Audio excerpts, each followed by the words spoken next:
ene lawyer was studio ha or the July dear ebe by the July bonds munkoji akondwa na mumpensio na muntenase na munhwe say lawyer education yi ebe kwa amamwa but before ebe kwa your main interview no mami nka bebe nchemo emfa Exodus moringa any Exodus dandelion capsules almost say hypertension and diabetes Exodus moringa ni Exodus dandelion capsules no perfect to help control the situation.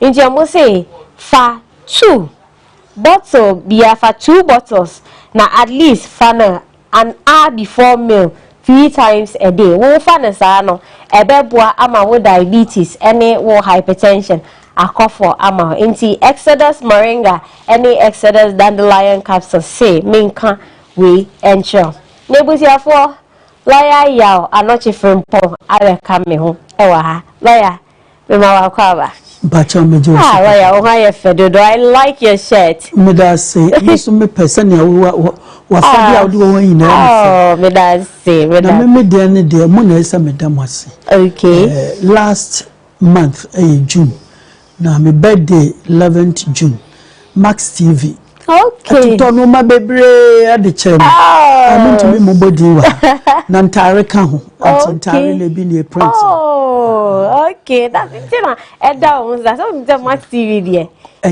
number 1 me say number 1 inti eda o kama na na meni age topic ka kan meni age pa because your CEO the birth month ye July and then yeah last week Thursday 17th no no see the birthday na and I ever July there access segment ye man purposely for him. Oh, I see. And baby, I will be a magician. Also, or to come or be pack a car. But what you will be giant. Baby, oh, I saw them could be lawyer, Mama Cover. Now, we say July, the lucky ones. Yes. The power child. Fire fame, the month of July. Yeah. Say, you can't July. Omuye the luckiest. Say 12 months. Never try. Inti omu enimo de abrofo. Aye hwe nipa nsem reading nsem. Ye hwe nipa enim ye readi ne bibia. Ye hwe star wo bibia no. Omu kura jitu misesa wo akwala no ye July or ye lucky for you. Inti omu de no eno no. And I believe it's not by accident. Okay. Say, sure, let's start from Ghana. Without accident, we decided on 6th March for our independence. That 6th March, 113 years earlier, na the 6th March bond of 1844, our coastal chiefs, and Commander Hill, anyone such a kratasi. It was the beginning of colonialism. Until when we came to the end of colonialism, we chose the same 6th March to be anywhere by accident. Obi our reason into a dear Nadia. America, Omo Kundi Britain for some kunim. No more J1 fa who dear 1776. They chose 4th July. Say another day the nation's day. So the greatest day, the most important day, what America calendar so, 4th July. Okay. And now near Thanksgiving. We no more bebre. We no more bebre. Because they saw that day. Say, and no year lucky as into a minor and find the year share sa a danimu. Na danu drew home one kaiser that way a lucky day. Because for centuries, oh, say yes to cry a wo no. Ya wo yes no. Na nkrofobi yes anyansafobi from the east, that is Persia. No wa baby. I we din sroma who say ya wo onyankopon ba baji wiase no e wo baby. E ma omu di mirika e ba behwe na omu ma no achede bi. So it means that bibi anyame ye bi oyi kire nipa. And bibi anya accident omu calculate who say date say, month say, year say, yabawo ajenkwa no. And they see pepper paint, omo behwe say ye nokra na. Omo ba na ye nokre.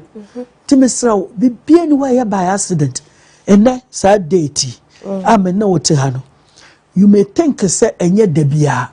Then the next 10-20 years maybe because that's and I'm a lawyer to nothing is accidental in the eyes of God. And that is why we say that a lucky month. And India's population, your friend is over 1.3 billion. Omo esum a Krishna. Bosum no mosum Krishna, the God Krishna. They believe that he was born in July. Okay. Just say nyame womo de womo nyame no India form believe in supreme God say there womo nyame they believe in so many gods but the greatest of them no and the God Krishna or no kura no was born in July. Okay nti what can I say it's not by accident no yenti me fan liken to the way we were brought up. Sebia usu sebia o yetete na kura sintina na dress na ne kasa to say yes background that they etete no ebeme na show some features be characteristics be na wo ba hu say ni entire oba sa asase we say so no eye dominant ewo ni mu nti sisi a wote ho no wo so many things ebetumi me ye dey describe wa say ye mbo wudi kura obi ehu a obekasa awura we na ye ka ne ho asem that dominant thing no a eme de kai wo no enu ho adwuma na ye ne ndelo pia ane color ne stand out anani style bi oh sabi o wadi dem ye were dominant thing bi ade bi de kai nipa sa dominant no man no enu ne ade a ye de ewo ye nti sabi o ye won Buckingham Palace as against obia ye won meme kura ase omumienu ehia ni oye kurase ni hu na ubehu you fi Buckingham Palace ni hu na ubehu na ubehu sese ye wo mu yina July a omumienu exhibit the same traits because obi odi kuro a oye ohene and obi nso ye King Charles ono so ye ohene bi anse na ohene bi a omumienu yina ya ahemfo omumienu yina tete akonya so that was what Prempeh second said so ohene biara eti akonya so obi ayo hene nti dominant characteristics no ubon so your American president or ye labor at Max TV date na de wo mu no any month na say coincide dia on be show the same features. Great. Wow that's exciting. Now month of July na nkasa no denya ni din. Very good. The month of July no ni din free the famous Roman general and statesman Julius Caesar. Roman for no Caesar ne one title nti the real name no eno ni Julius no te sa wote Augustus Caesar Augustus ne ni di Caesar no the title nti Julius no Julius the Caesar no ono ena yeku no 44 BC all because of per community of person emperor what kind of history kakra Brutus and the Casca ne Cassius ne Metellus Simba money ade woni ne no omu ye no ho apam ekunu na bo no di Roman mine di see ho be Roman Empire the greatest empire on earth nti e ba ne sa no na emperor bi obeba be di so no say di Caesar ne ka ni din ho efei yesesa month ba kudi near the saying Julius no etono because of the luck, the charm our by Rome, and it continued. Rome became the greatest empire on earth. Wow! Into July is gotten from Julius Caesar. Wow, that's very interesting. Very interesting. Pana, what say so my kakra about America for dinner? Yes. But why July? America's Day no. And I'm say when we say the God Krishna was born 3,000 say over 3,000 years earlier before America's independence. Julius Caesar, Roman Empire. Obia Yekuno 44 BC, that is 44 years before Jesus Christ was born. Let's just say the America for when America independence is 1776. Into almost BB. I be see one eniso no modi aye one day no And no mucha when you share no man can say to say India's own god. Okay. And your friend is saying Roman Empire. Okay. The whole world. Roman Empire, the greatest empire, conquered the whole world, and then long-lasting Roman Empire. Emukra the Roman Catholic Church, ebai, emusona all the countries of Europe, ebai, into Holland, the Holy Land of the Pope. Okay. Yes, the Holy Land of the Pope. Germany, your friend is saying the people aligned to the Dutch. Okay. The Dutch people and English, Anglia, France, the Franks, and Russia, the Rus. Okay. What you know, can Roman and to language, Musana, any enough Roman Empire. In the American independence, almost so if you be the war, Abatano, and there be our Kaisa didn't see when so, and almost for 4th July, it was not accidental, more or less. Oh, it's a Ghana. Your coat of arms. Coat of arms is eagles. Two back wa habako ewa. Nkroma njadana osare ya no fa eagles no. Ghana ni onimdifo bi a friend James Koji Agri. Okay. O can say Africans to say eagles. Obomofo bi ko wiram no ko hu kosia. No de ba fi. No de be kan nkokọ kosia no ho. Omo boboy no. Omo yina nante together, did together. Eduru baby no fe eagle no to me too otu eduru baby no otu kura wan baby no hu say anya na setena ne tena bia ene efie ho. He could fly higher and higher and higher. And Africans could fly higher and higher and higher. And they may use eagles and the black star and also a famous Ghanaian Fernanton William Mamo, the first black person ever to have been educated over here, professor or Germany in philosophy, and Germany is the land of philosophers. Or no better German for they were the best universities then. Into also now among dissertation those days blacks were slaves in Europe. No, no to my be a professor professional here. And you know a black star and a Ghana chisu and no. And bibia will be a yebiano or sha or you so adebi. I will kaya. Ese utumi ye great. When we country be a baller and I even boxing as woman else in those days yesheni. Your baba national anthem. The young national anthem a human else will be crying. Towards us, God bless our homeland, Ghana. Bold to defend Massa. West na woman. Otia na osu. Football bones say omujina what your national anthem now you are inspired. To cut a very long story short, that my answer to your question is that America for any obia epe idea be inspired to do the right thing, to do the best thing. Nenya idea be show so. Okay. That was why they chose July. Okay. And 4th July. Okay. All right. And yeah, Ghana, mind. Are there some famous sportsmen in the month of July? Yeah, will be one who say my boy Azuma Nelson D. Where you July born. No carry traits of leadership, of decision making, firmness, strength. And baby, I'm a boba who said Nina build the wall. Azuma Nelson Emupa. Azuma Nelson was born on 19 July. And 12 July born, yes. Okay. Now, it's a Ghana Nibian say the whole world, the greatest featherweight Waba. I will free baby and the greatest African boxer of all time. Of Yen Yemem has said, or your second after DK Poison or G World title, Emma Ghana. Good. Now, I feel fire and yes, sportsman, no, and I use so. It's Jonathan Mensah. So no say a great Ghanaian footballer. He was born on 13th July. Jonathan okay. That's interesting. That's interesting.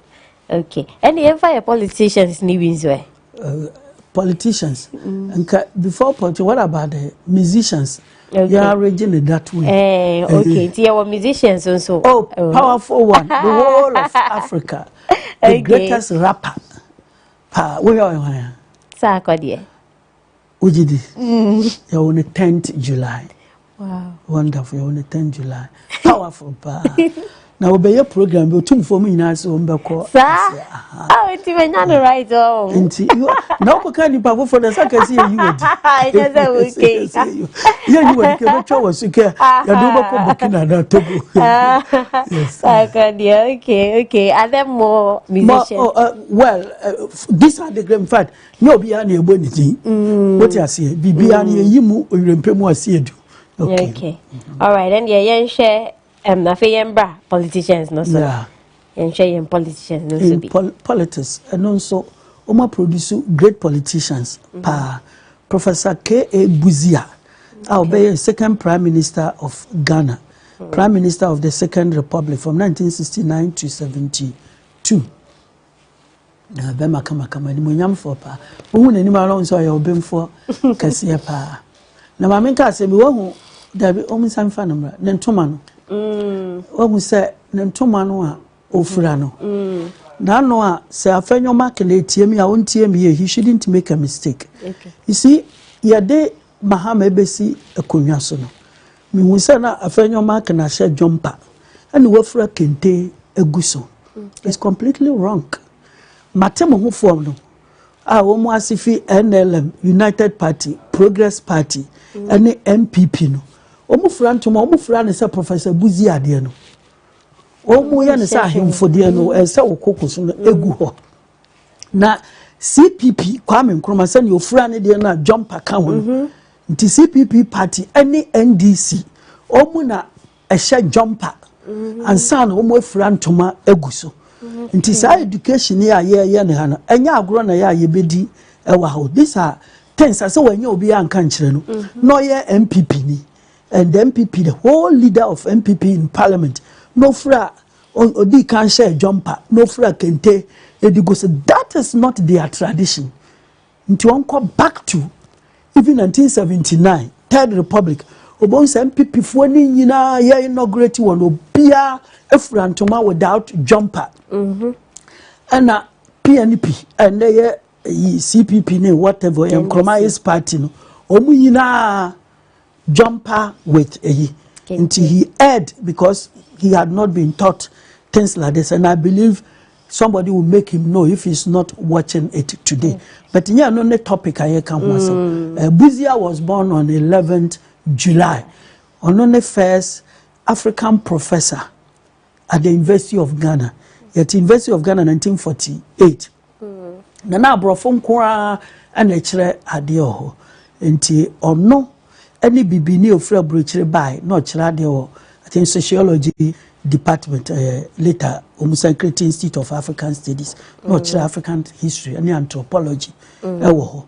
The only mistake and Nkrofo fee say Buzia was the first Ghanaian professor, or rather the first Ghanaian professor at the University of Ghana. And the first African professor at Oxford University.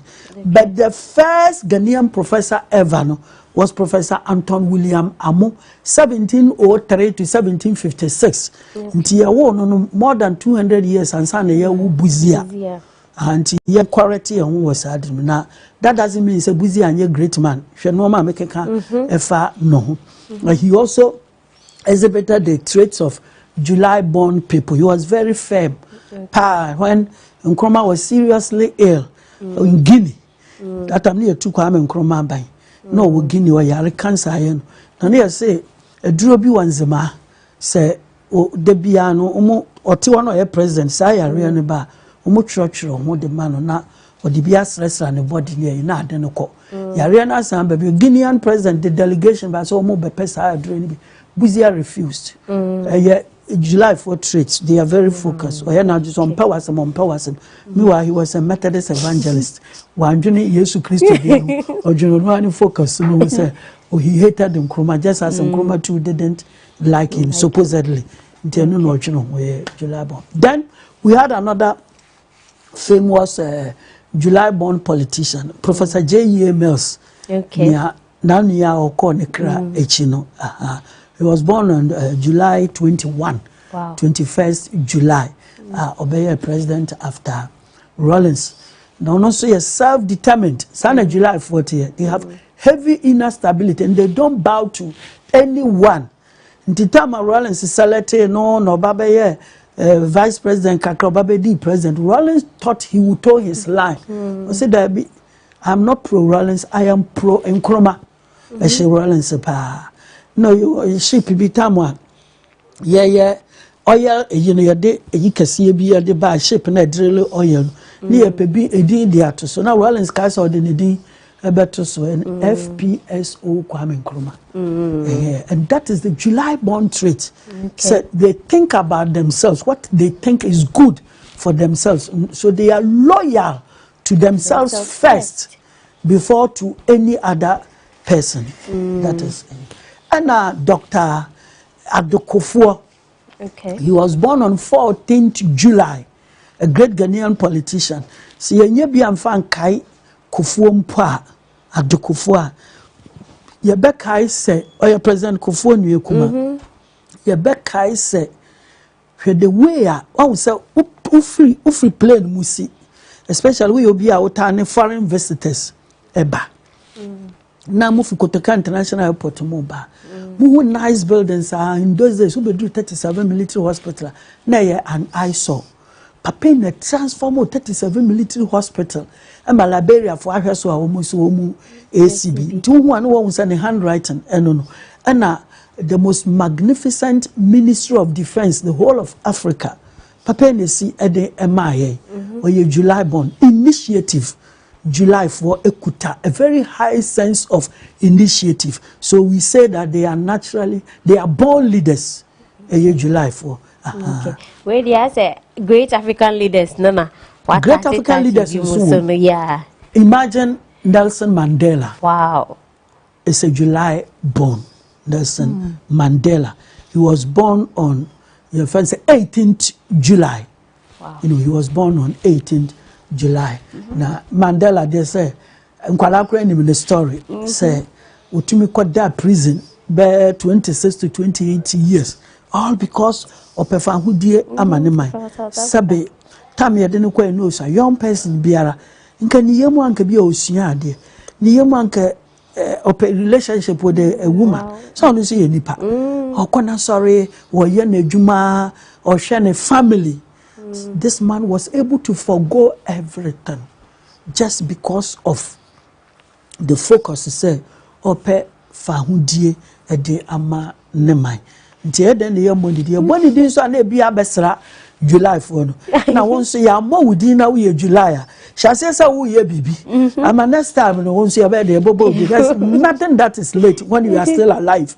What you are saying? Okay. The list of American presidents, the BBD as young as the age of 43. Obinso BBD as late as the age of 70s. To say Trump, Bush Senior, more, Reagan, more. But they are all referred to as American presidents.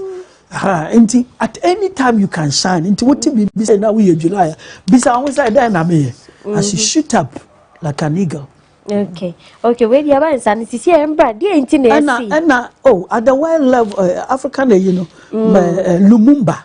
Okay. The first prime minister of Patrice Lumumba of DR Congo. Okay. You know, who was assassinated at the tender age of 35. Okay. But he was so great. Okay.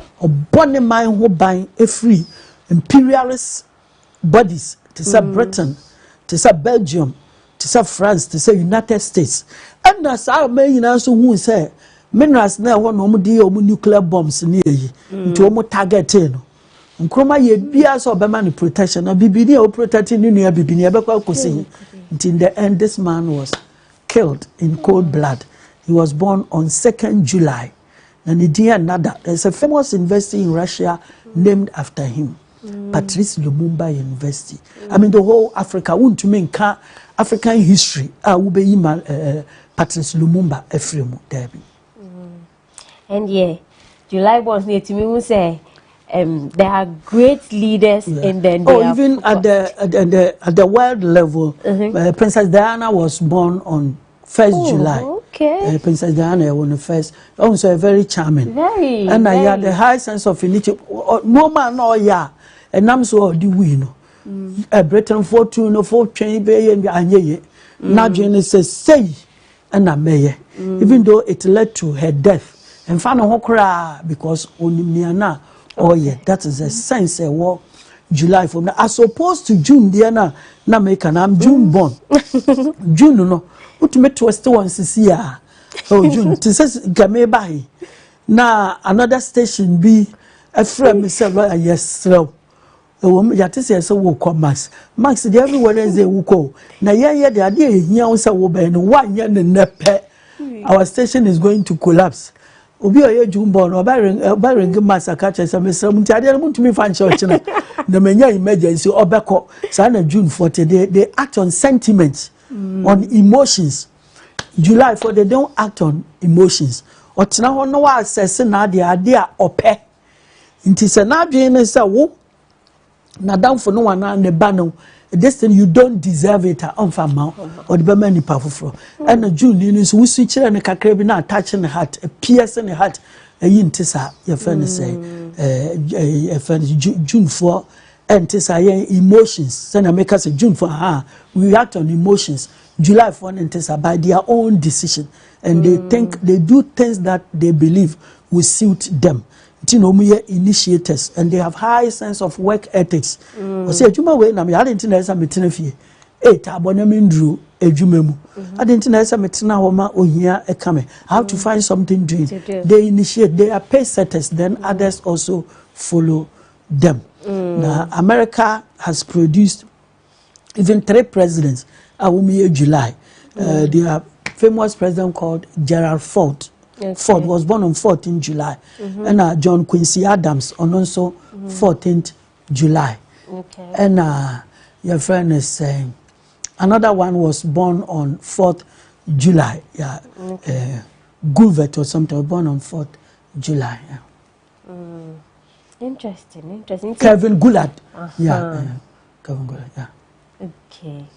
That's quite interesting. Yeah. Inti ade inti na esi omo ye lucky na what are some characteristics traits ye betimi aka afa July bonds? Medical kan ni ntra obi afi so omo ye lucky. So America is the greatest country on earth. What you say? We are the July bonds. It's dear or my the greatest country be ye manka. It is the dream of everybody. Okay. What you say? Even though in real politics we know we conform support to China, conform support to Russia, especially in Africa. Russia as say America because of the background of America. What you say? We are Western countries are led by America. Maybe before and that is true because of that July spirit. I have to lead you, and you have to go down. Now, the general characteristics of July for make us an APP na me list here. One of them is loyalty. They are very loyal to their purpose. Okay. Adwene bebe ni tina de no ye no and complete ya onyai. So what I say. And they are also they are not sensitive to gossips and so many small things. So June ni or na dia de bi oba no abete to say yes phobic can who some say ni say obetenda the resignation or maybe because of in some ketenketena or July from they are not moved by those things. They are rather moved by sitting down tete-a-tete with them to discuss issues with them. Say we say and then they will answer you and they can take advice from you. But so one man in direct. No, you know, we are saying about him. July, because on your sensitive. We are very curious and sensitive to say June 4. That's how July 4 and how. Then they have leadership spirits. Okay. Because they are initiators. Be an initiator, be a leader. In Ghana, they can be a leader. I have and say. So a politician there. Or you a leader, businessman, a leader.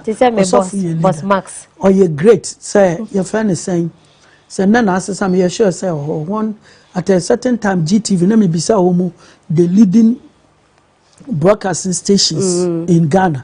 And I'm catch him so Max for a telenovela say BBC.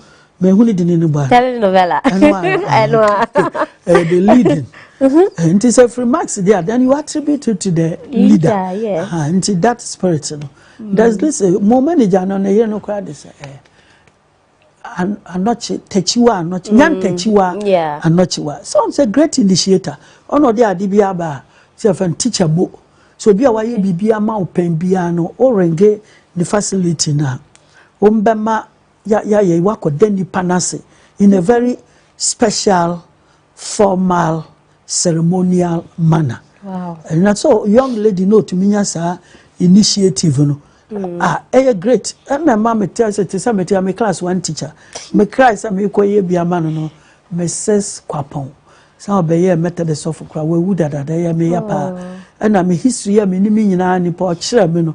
Or ya be a friend of Mount or Paris, Fricata area. Bisa Nasi or no so. Well, what I say?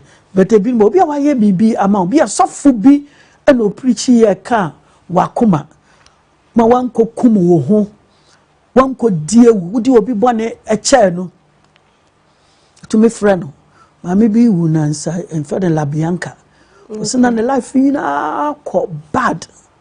And not this say house upon you be or say, well, how say of friend at all card man. Wow. Say one woman no saving my life. Na a railway na set up that organization called Teacher Mo.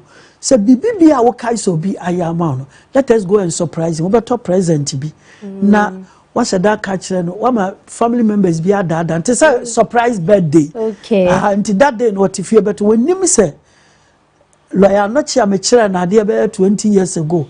And now Lawyer Anokye no ni atarisha me to atarema 30 years ago. Ono na oba mani nti that day will be very emotional because omu be enu na omusu wo hwe no TV so ya na efe pa so you ono so ye July born yeah. Wow. And July born so we are very and very lucky. Eyi ni bi so loyalty, focus, leadership. I've said that they have a lot of inner stability. They are not moved by it. And then they are always encouraging others. So be a creative, you know. Other people will benefit from them. Be a creative, people benefit from him. And they have, I won't say love, they have a lot of kindness. There's a difference between love and kindness. Love, and say unconditional. Kindness, and say betumaba so empowers kra, but baby awo kono nim so obekwa akoto ejema na obeto nsuo mewu he will decide to rescue you. I don't just say power but that amounts to kindness. And July 4 no theirs is not love but theirs is kindness or more a lot of kindness in themselves. Wow. That's great. And then for them they show it even from infancy. They start in temper building them at the core. Okay. Obubo gods ni within Obubo Krishna. Yes. Are there other gods or muye? There be God be anyway in India. They want India for they say, "Omu God Krishna no." July. Okay, that's very good. And nti July 4 leadership skill ye. Would you say it would be great for a parent to wish say obewu neba obe plan is obewu neba July? Oh sure, sir. Ube to me a plan it there. So to me plan it. Ube to me plan it. Say, oh, you many madam for be ishia. Or say, number family obi a June. They planned it. Say when you ban ishia. So when me say from 8.5 months to 9.5 months, no matter what, obewu. Nto mu calculate. Ni na so be mu. Nti say wo pen there because in that make July there no. And a word you say they are the best. But make a June, no, so what year? And Gabo will say you will have ways to say, we'll buy a June because they are very charming and people love listening to them. I'm June born. Look at this feminine voice.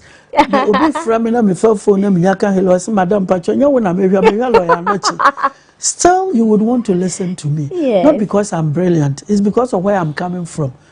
June phone, we easily attract. Very easily. Nti obi a wone de nti ka obi a de kirewa uye manke you belong to that. Nti later what dey month be? October. Ubon say ka October there. Obi aso te ne yemanka. Oba when buy in October. But what is important is that God designed all things to be beautiful. To be our ade bi wo. Your friend is saying, nimu a obi enibi. Which as say what we Nyankopon bo kokoi. Na obi ni tuntuma nyamede man kama te say midi. No so osra na be ye kokko te say. E dey na wo hwe wo wiase. Because nyame nim ni enti oye wo tuntum. E no nim ni enti oye wo tietia. What you say? E no nim ni enti oye wo bema. Na wo se me koye me yi me bibia fro na ma ye oba. Because madwene ye me se me ye oba. Na se nyame wa ye mfom so. Madwene ye me se kokko ye chen tuntum timimli. Enti abasa na ye kokofo no so de. So people will spend millions to become like me, and I'm already me. What you say? No mom sending a obi ate no te ase no wape. Sadia na. Kaya sitting be ye yaman e be ye bibia be ye. I say two kwan preacher head we are gonna for kumu ho. E ye adwuma de ma obi. Sa dedication no ye de ma ya ho anko man ke adura chire o. Nti nia woti bia afa ne sa. Nti na sa 12 months ne say me to so aye ni nyina. Wo bon se nia wo mu bia no eye na nyame nim ni ntira wo de wo buy for that. Now try to brighten the corner where you are. All right, Lawyer Frimpong Anokye. Lawyer, yeah, that's it. Every Wednesday, be about which you enlighten us, and that's what we hope to see every now and then. Thank you so much. And now, by who the July born streets in Ebrayena. Near Ekama Kuma Pani or leadership ability, yes. And I've seen it clear. My CEO is an example, great leader. Was Maxo Techi. Great leader. God bless him. Inti lawyer. Nyankopon sha we say enewa jimre abekan. We busia for nyanyanke be phone lines but we hwe mre na e konti yentumi mbie se na be awoso wan che wa adwen but kono with time will open for you to also share your thoughts about your birth month. This is where we will wrap up the show but answer na be kono yemfa birthday wishes ba ko mienu bi. Happy birthday, Deborah. Into you say, happy birthday. May your special day be as bright and beautiful as your smile. From Abofu Keep Fit Club. Deborah, you say, happy birthday. Nyankopon sha webre. Yes, I so wish happy birthday, Ethel Akwete. Yes, may this birthday bring you happiness, success and endless joy. Nipa no send you one funny day and count so either happy birthday to you.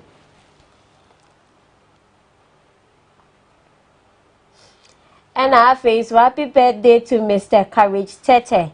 Cheers to another year of wonderful adventures. Have a fantastic birthday from your wife Rita Tete from Max By. And the Max By would offer free Max By Rita Tete. Or say, have a wonderful adventure this year. Okay. Any and then Max Morning Show Jumedi University. Me and me did Jumedi which I mean your friend Kelly Keziah Okansi Mitene Muma Joy Wilson. See you God willing tomorrow for another exciting edition of Throwback Thursday. It's a wrap.